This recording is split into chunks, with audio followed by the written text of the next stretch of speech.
Wait, say it again? You watched a game on a box in your living room, a television. No, I've heard of it, but I didn't think it was real. Wait, how does it send pictures through the air? Huh? The Japanese can what? Broadcast baseball onto a screen. And one day we can see it here in Berlin. Hey, look, Hans, if there's like a little guy inside that thing swinging a bat, I'm not Wait, hang on a second. Actually, no, maybe I would pay money to see that, actually. Oh, sorry, look, I gotta go. Okay, yeah, sorry. Headline of the month: Mass walkout rocks the Reichstag. Nazis and their allies storm out.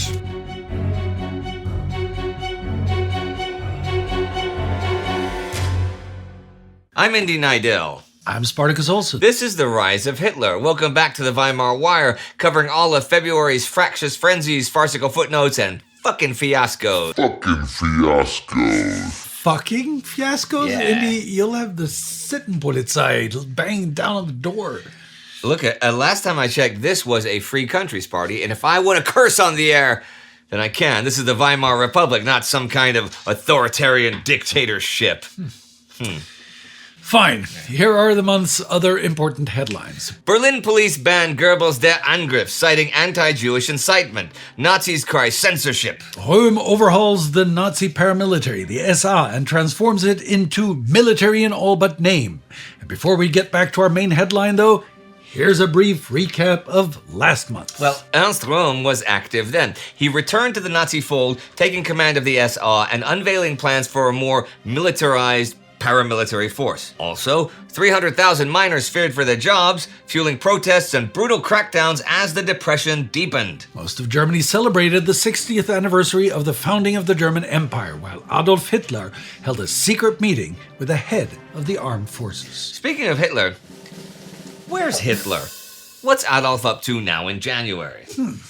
Building support, expanding the party, more speeches? All of the above and more. On the 6th, he writes the foreword for Der Vorposten, a new Nazi newspaper in the Free City of Danzig, stressing once again that Germany's future is in the East, not in global trade. He argues that Germany's population is too large for its borders and that only expansion eastward can secure its future.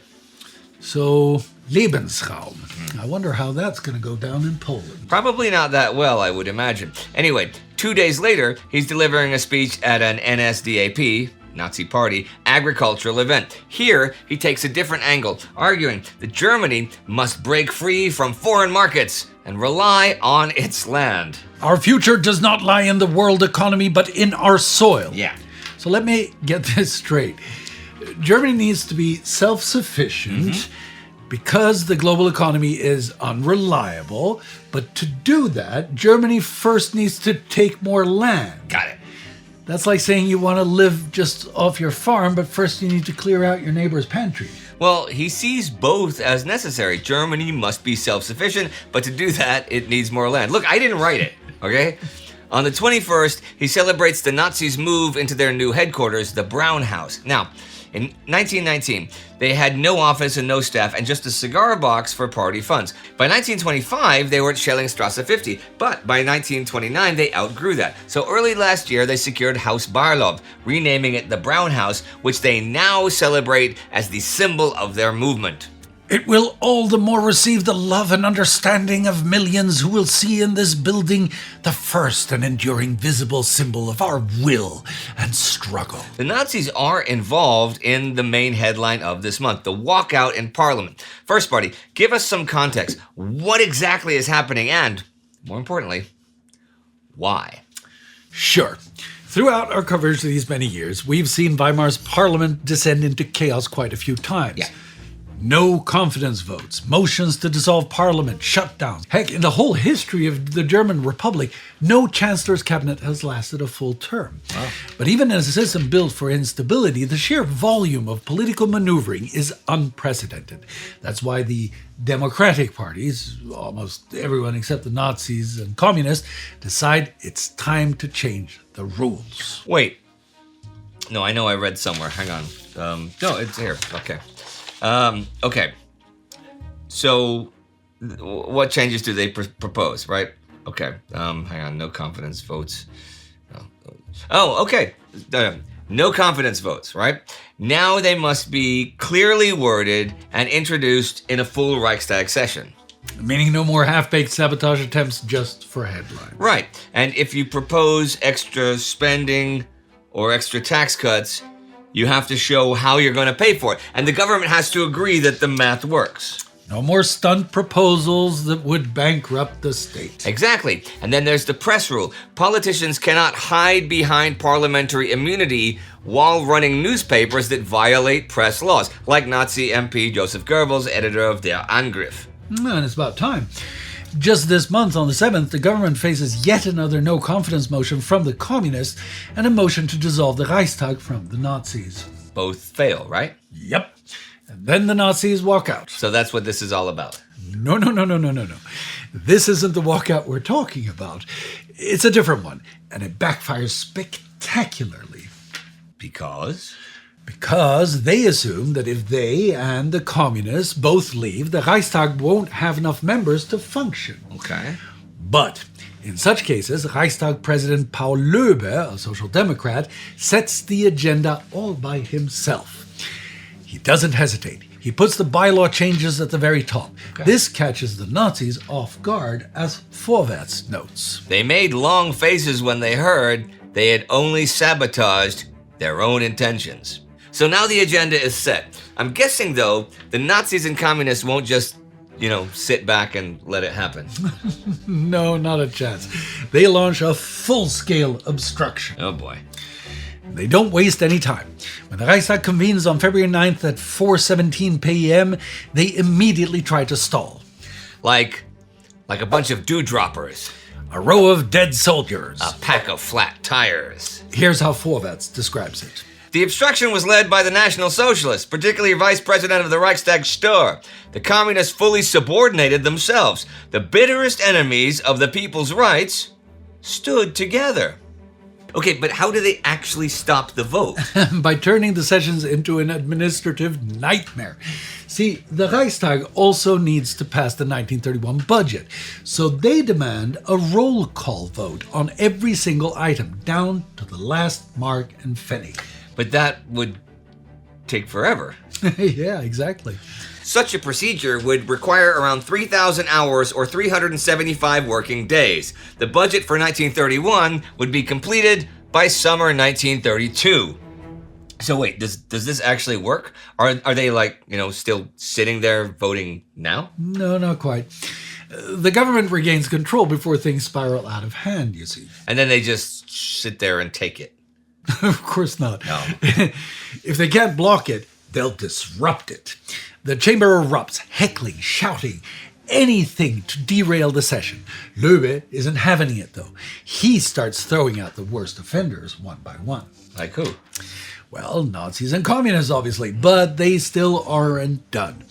With no more procedural tricks left, the Nazis and their ultra-conservative allies staged the dramatic exit. This is the walkout we're talking about. And I imagine they do not go quietly. Not at all, as Allgemeine Deutsche Zeitung describes. Well, the National Socialists marched out in unison, singing the Horst Wessel song. As they left, they shouted, "Germany awake!" The communists responded, "Hitler drop dead." Then they too marched out. The German nationalists and part of the Landvolk Party followed. And just like that, both extremist factions leave the building, but not before one last symbolic gesture. Oh? Yep. Just as the chamber descends into chaos, Communist MP Walter climbs onto the podium and, in front of the entire Reichstag, hands President Löbe a police helmet and a rubber baton. He declares, "I present the President with the symbols of the Republic." Löbe isn't amused. He immediately expels Walter for 14 days. The communists keep chanting, "Down with the Hunger Reichstag! Down with the Hunger Reichstag!" And just like that, both extremist factions are gone. I cannot wait to hear what happens next. Well, even with the walkout, enough members remain to keep the Reichstag entscheidungsfähig, able to make decisions. Right. Allgemeine Deutsche Zeitung describes what happens next. The Reichstag passed the rule reforms with 303 votes to 0. Unanimously. Wait, so by leaving, they actually made it easier? Yeah, some hope this will speed up parliamentary business, as Vossische Zeitung notes. The self-exclusion of the National Socialists will, if it lasts for a longer period, help to accelerate the discussion of the budget. So, what do the Nazis and the Communists have to say? Well, the Nazis call it a blatant violation of the Constitution, as the newspaper Der Führer declares. All decisions made by this House violate the Constitution. This Parliament has forfeited all right to speak and act in the name of the German people. And the Communists?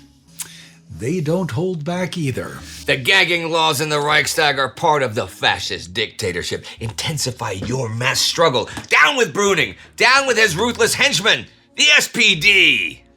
The Nazis also don't just walk out. They lay down all parliamentary positions their party holds, including the vice presidency of the Reichstag, and say that it isn't just a protest, it's a full boycott, with no plans to return anytime soon. That is a big gamble, especially because the Reichstag can still make decisions without them. Oh yeah, it is supposed to be a grand gesture, though. Okay, let's talk a bit more about members of the parliament running newspapers.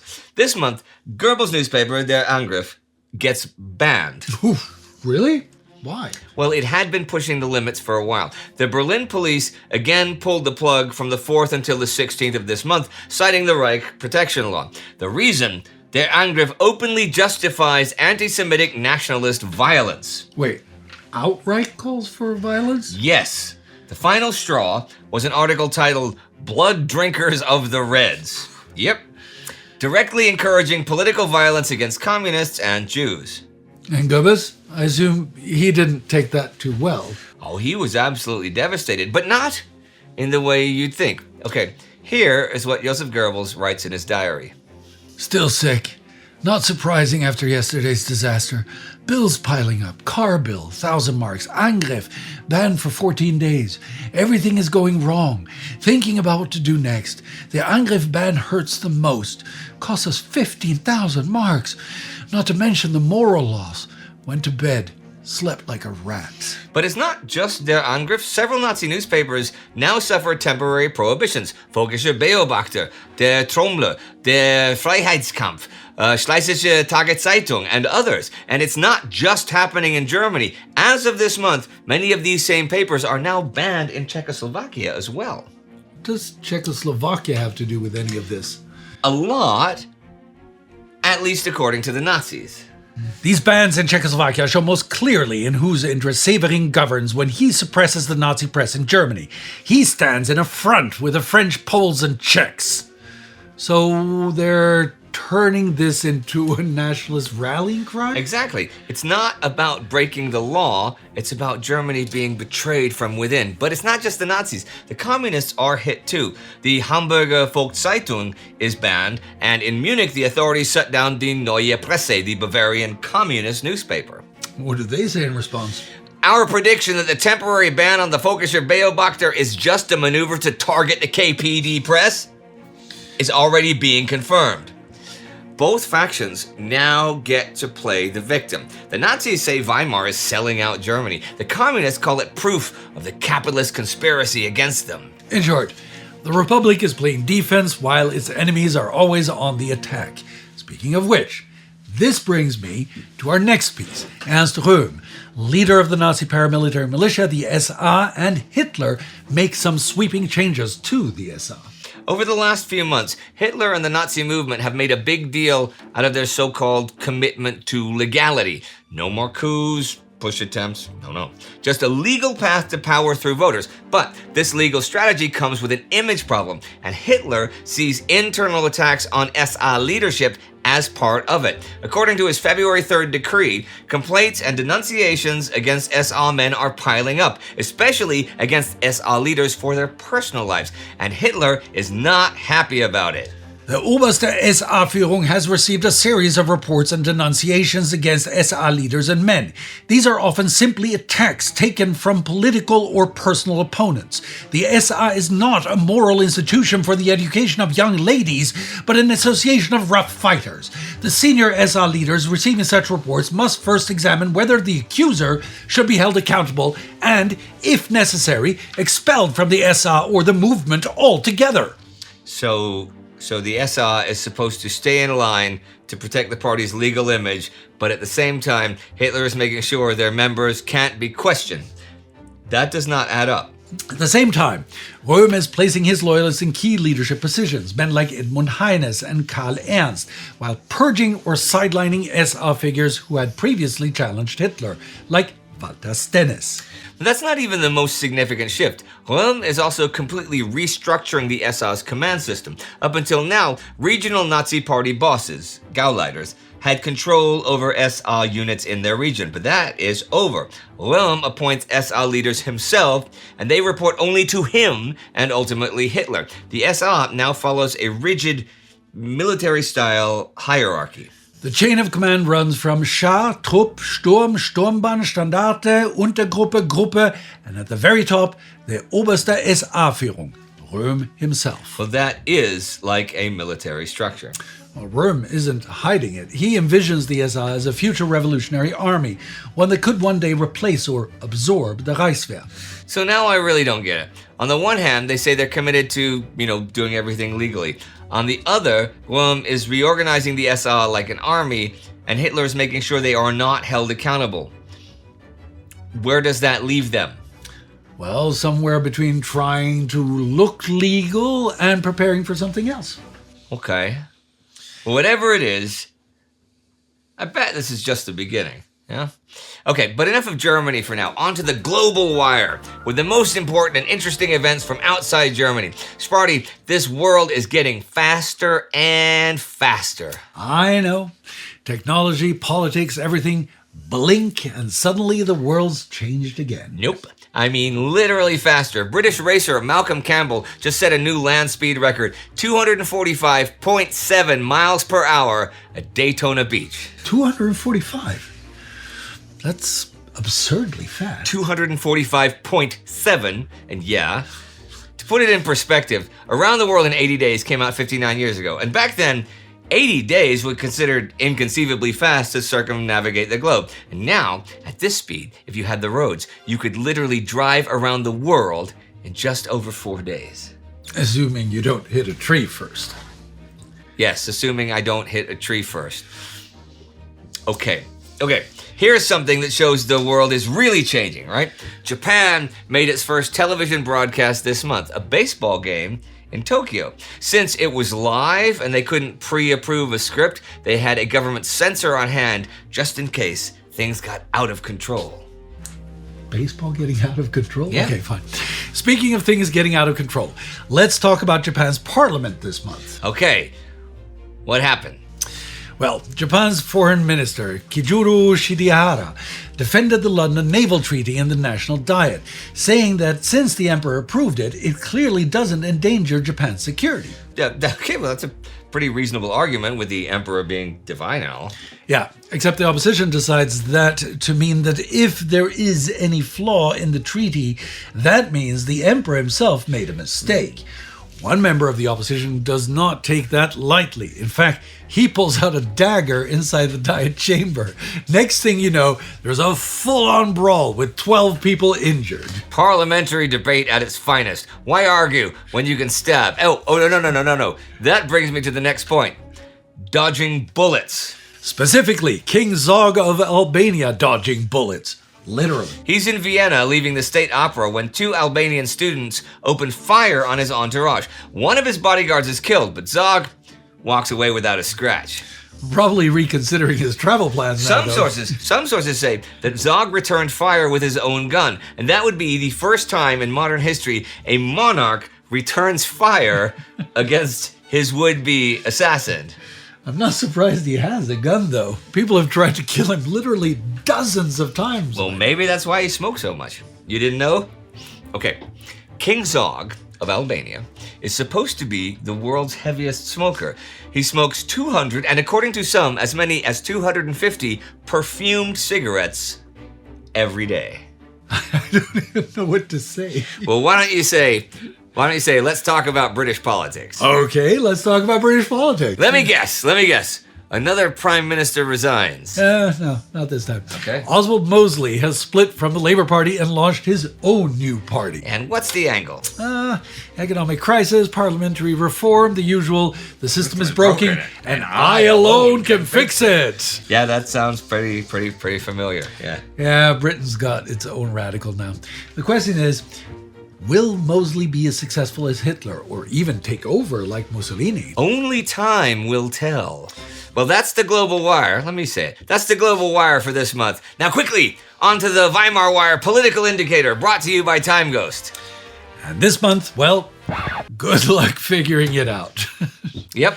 Right now, trends are all over the place. The country is more divided than ever, with political factions locked into their echo chamber. Nazis are growing more popular among their base, emboldened by their defiance against the establishment. Meanwhile, proponents of the government are celebrating their latest legislative victories, while communist supporters are decrying state repression. Free speech exists, technically, but that doesn't mean there's an exchange of ideas. People aren't persuading each other, they're just doubling down. And with no elections this month to test the waters, we are left guessing. The political mood is volatile. But what that means for the future? Still unclear.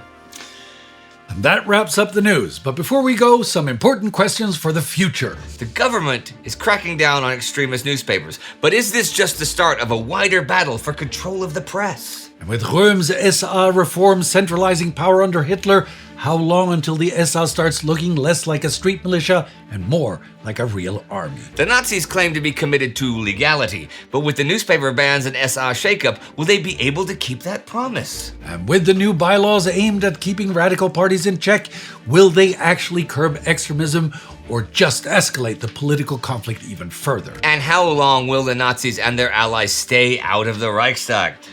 Only time will tell. It's thanks to all of you in the Time Ghost Army that we can tell you what is going to happen in Germany at some point and report on it as it happens. That is true. And if you want to be part of the mission, you can head over to timeghost.tv or patreon.com and join the Time Ghost Army. Weimar Wire signing off. Excelsior!